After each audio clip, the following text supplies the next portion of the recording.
Agur terdi guztioi, un saludo. Este vídeo entra dentro de una serie de vídeos sobre la revitalización de lenguas minorizadas originarias y en este caso vamos a enfocar el tema en los agentes de la revitalización lingüística, es decir, los agentes, diversos agentes que participan o podrían participar o deberían participar en un proceso de revitalización lingüística de una lengua originaria minorizada, ¿no? De alguna manera, lo que primero tenemos que enfocar es qué es la comunidad lingüística, ¿no? La comunidad lingüística, así sintetizando mucho, sería el conjunto de personas que está en relación con una lengua, ¿no? Es decir, el conjunto de hablantes y amantes de una lengua, ¿no? Es una entidad real, es una entidad histórica y social, es una entidad inclusiva, no es cerrada, es decir, con distintos grados de participación dentro de la misma. En el centro normalmente se colocan los hablantes completos de esta lengua, los que pueden cumplir todas las funciones importantes de su vida en esta lengua, y después, de alguna manera, en esta espiral, ¿no? se relacionan personas que tienen distinto grado de relación, de adquisición y de motivación con esta lengua, ¿no? Es importante decir que la comunidad lingüística es el gran sujeto, el sujeto de la revitalización lingüística, ¿no? Es el sujeto histórico y colectivo en que nos basamos para estas reflexiones, ¿no? Lo que pasa es que este sujeto histórico y colectivo y actual, que es la comunidad lingüística, como el conjunto de hablantes y amantes de una lengua, está obviamente atravesada por diversas estructuras, por otras estructuras, ¿no? Estructuras ideológicas, estructuras políticas, muchas veces incluso están atravesados por distintos países, distintos estados, distintas estructuras institucionales, distintas posiciones de los hablantes según en qué organizaciones se está o se participa. Y la primera idea clave sobre los agentes es que para una revitalización lingüística hay que entender que comunidad lingüística somos todos. Comunidad lingüística no son aquellos que piensan como yo, aquellos que enfocan la lengua o la supervivencia de la lengua como yo, sino que todos los hablantes y amantes de la lengua o todos los que tienen alguna relación con esta lengua pertenecen a esta comunidad lingüística, independientemente de que desde el punto de vista ideológico, político, religioso, institucional o de posición de organizaciones, pues no se esté de acuerdo, incluso se estén muy en desacuerdo o se sientan incluso como contrarios, ¿no? Esto es algo básico e importante. Antes de entrar ya en materia de diversos agentes que participan en la revitalización lingüística, creo que es funcional o importante mencionar que en las sociedades actuales de esta fase del capitalismo podemos distinguir diversos tipos de organizaciones, diversos tipos de emanación de poder, ¿no? Por una parte están todas las organizaciones, instituciones, empresas cuyo poder es el capital como gran círculo de emanación de poder. Y de ahí surgen, digamos, todas las organizaciones, empresas capitalistas, empresas con fines de lucro, con una mentalidad lucrativa de ganar dinero. Por otra parte hay otro círculo, que es el círculo del Estado, de lo público, del poder público también como emanación de poder y emanación de diversos tipos de organizaciones públicas. Y hay también otro tercer círculo, otro tercer ámbito, que también es un ámbito de creación, aunque más pequeño, obviamente, de poder o de capacidad de crear organizaciones, que es la sociedad organizada, ¿no? Estos serían organizaciones que no se han creado por la mentalidad del lucro, ni por, de alguna manera, por impulso de del poder público, sino que es, de alguna manera, poder de lo que se llama sociedad civil o de iniciativa social, ¿no? Si vemos la sociedad en estos tres tipos de organizaciones, podemos decir brevemente que en los agentes de revitalización lingüística, sobre todo, participan dos de estos tres círculos, ¿no? El ámbito del poder público y el ámbito de las organizaciones sociales de base civil. Bueno, dicho esto, supongamos que vamos a poner en marcha, ¿no? O que tenemos en marcha y que queremos mejorar, o vamos a poner en marcha un proceso de revitalización lingüística de una lengua minorizada.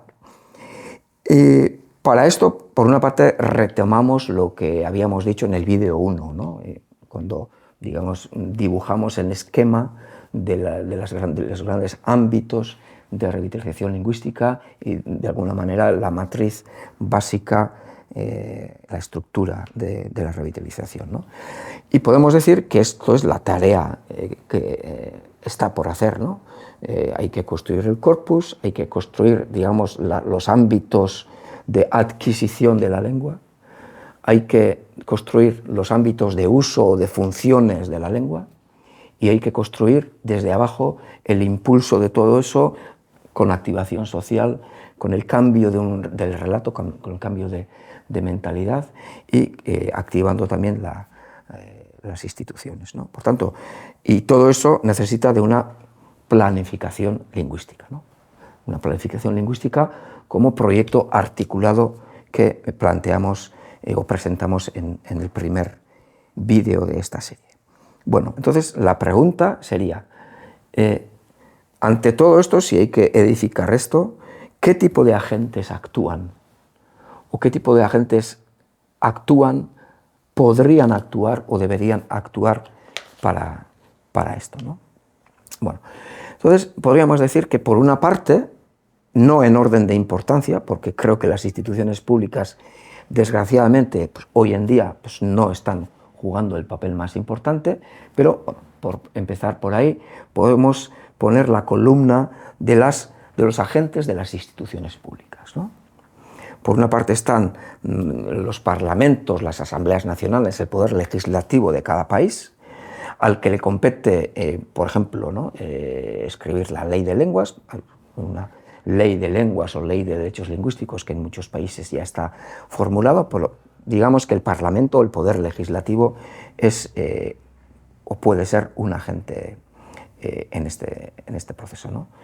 Después está también el gobierno del país, que puede o debe tener una política lingüística general, ¿no? Una política lingüística general que, entre otras cosas, plantea una política educativa, ¿no? Una política de educación formal que apoye también a esta lengua, y que también una política lingüística general de un gobierno de un país que tiene lenguas originarias debería también pensar no solo en la educación, porque muchas veces es lo único que hace, ¿no? Tener una educación bilingüe y algo en cultura, pero una política lingüística es más que eso para un gobierno. Debería ser pensar también sobre el corpus, pensar la política de las universidades en esta lengua, pensar cómo se va a dar servicio en esta lengua desde las administraciones públicas a los ciudadanos, pensar en medios de comunicación, pensar en el paisaje lingüístico, en la señalética de este país, etcétera, etcétera, ¿no? Después están las lenguas regionales, que en muchos países se llaman estados, provincias, etcétera, que también pueden tener su papel.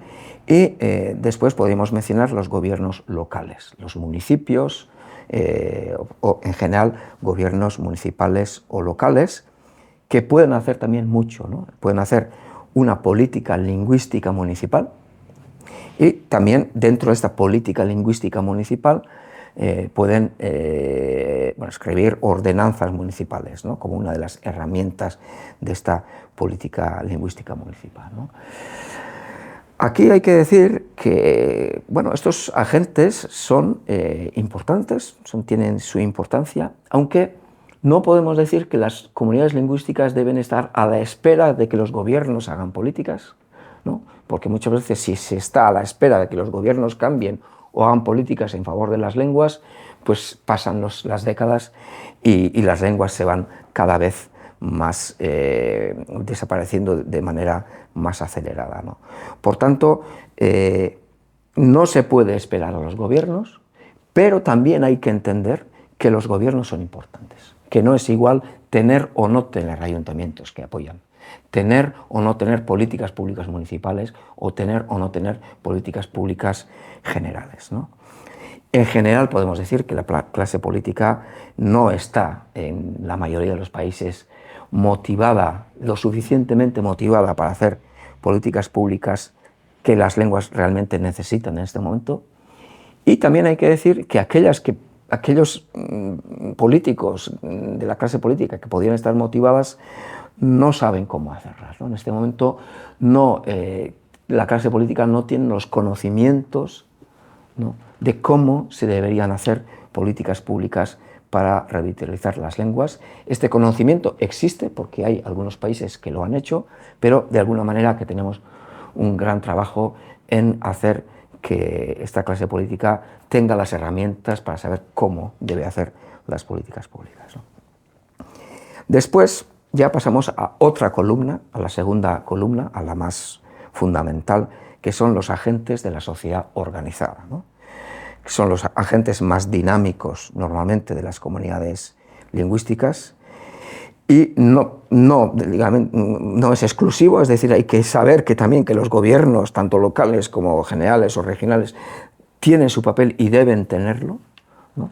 Pero de alguna manera muchas veces el peso, gran parte del peso está en la sociedad organizada. Vamos a desgranar algunos tipos de agentes que vemos en la sociedad organizada, ¿no?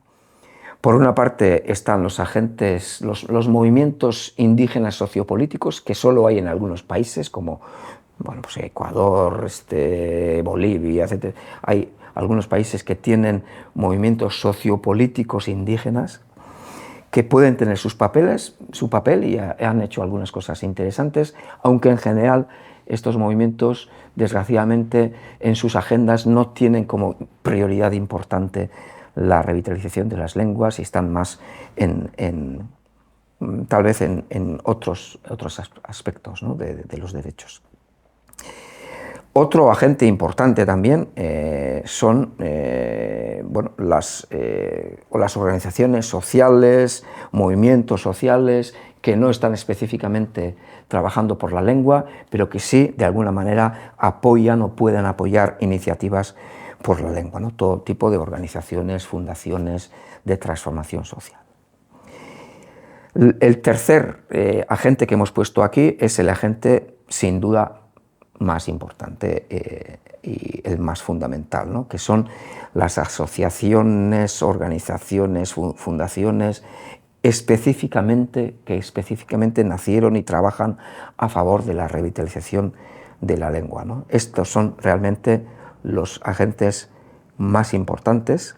Tienen muchas deficiencias porque no están articuladas entre sí, no están insertadas en un proceso conjunto e integral de revitalización lingüística, pero aún con sus déficits importantes son sin duda los agentes más importantes, ¿no? Las personas o grupos que están haciendo educación, que están haciendo enseñanza a adultos, que están trabajando el corpus, diccionario, etcétera, que están haciendo radios, medios de comunicación, que están haciendo concienciación. Bueno, son estos, ¿no?, la gran semilla de una revitalización futura. Están también, digamos, los agentes individuales. En muchos países vemos que hay muchas personas individuales que están haciendo diccionarios, que están enseñando, que están trabajando por la lengua, que también hay que tenerlos en cuenta como agentes.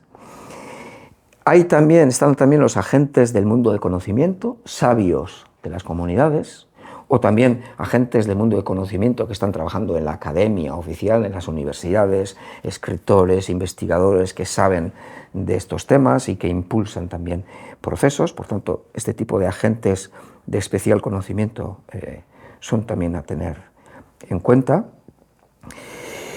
Y después de desgranar todo este tipo de agentes, que puede haber también más, todos tenemos que preguntarnos, en nuestro caso, qué tipos de agentes tenemos en la sociedad civil que están o podrían participar en la revitalización lingüística, pero quería terminar hablando sobre un agente muy importante que vemos en muy pocos países, ¿no? Que sería los agentes articuladores de la revitalización lingüística, ¿no? Los agentes que intentan, o algunas veces logran, aunar, articular todos los demás agentes que están trabajando por la revitalización y crean un movimiento popular, un movimiento social por la revitalización de las lenguas, ¿no? ¿Por qué es un agente clave? Porque, tal y como veremos en un vídeo de esta serie, ¿no?, donde enfocaremos específicamente los problemas que ahora están afrontando las lenguas originarias, lo que está pasando es que, por una parte, los gobiernos, tanto nacionales como locales, no están realmente respondiendo a las políticas necesarias, y los agentes sociales están muy divididos, muy dispersados, cada uno en sus proyectos, pero que realmente no está en marcha un proceso que realmente merezca la pena, merezca realmente llamarse proceso de revitalización lingüística, y por tanto se necesita este tipo de agentes articuladores para realmente llegar a algo que todo este esquema necesita, ¿no?, que es una planificación lingüística, ¿no? Por una parte, una activación social, ¿no?, un despertar de la comunidad, y por otra parte, una planificación lingüística de lo que se hará en conjunto de la revitalización lingüística, ¿no? Después de dibujar, ¿no?, esquemáticamente este tipo de diversos agentes, siempre cada comunidad lingüística debe preguntarse qué tipo de agentes podría apoyar o podría incluso protagonizar cada una de estas tareas, de estas ramas, ¿no? Si pensamos que el corpus, ¿no?, el diccionario, la gramática, tiene que modernizarse o tiene que estandarizarse, por ejemplo, hay que preguntarse quién hace esto. Tienen que hacerlo, qué participación debe tener el gobierno y los gobiernos locales y las universidades y los sabios y las comunidades. O sea, ¿quién aborda el tema del corpus? ¿Cómo lo hacemos entre todos, ¿no? Y así, lo mismo con la educación o con los medios de comunicación o con el despertar de un nuevo relato, etc., ¿no? Hay que preguntarse qué agentes pueden confluir para cumplir todas estas funciones. Y termino con una última reflexión, y es que cada comunidad lingüística que quiera participar en un proceso de revitalización, creo que tiene una tarea interesante para empezar, y es hacer un mapa de sus agentes, ¿no? Hacer el mapa de los agentes, tanto públicos como de la sociedad civil organizada, o de las universidades, de las personas individuales, etcétera, de todo este conjunto de posibles agentes, hacer un mapa de los agentes que en este momento están haciendo algo, que están participando, un mapa también de los agentes que podrían participar o deberían participar, y partir de ese mapa para ir avanzando, ¿no? Este mapa de agentes se puede hacer tanto a nivel de país, a nivel nacional o a nivel de toda la comunidad lingüística, también se puede hacer a nivel regional, o también se puede hacer un mapa de agentes a nivel local, ¿no? Es algo que, por ejemplo, es en Ecuador. Se puede hacer el mapa de agentes a nivel de Imbabura, que es de alguna manera la provincia del norte, o se puede hacer también un mapa de agentes a nivel de Ecuador, ¿no? O también, ¿por qué no?, se puede hacer un mapa de agentes a nivel, por ejemplo, de Otavalo, que es un municipio, un cantón concreto dentro de Imbabura, ¿no? Creo que debemos compaginar distintos niveles para hacer mapas de agentes de este proceso que es la revitalización lingüística de las lenguas originarias. Eskerrik asko, esto ha sido todo por hoy en este vídeo y bueno, saben que en esta serie hay otros vídeos que tocan otros muchos ángulos de la revitalización lingüística y espero que esto haya servido para avanzar un poco.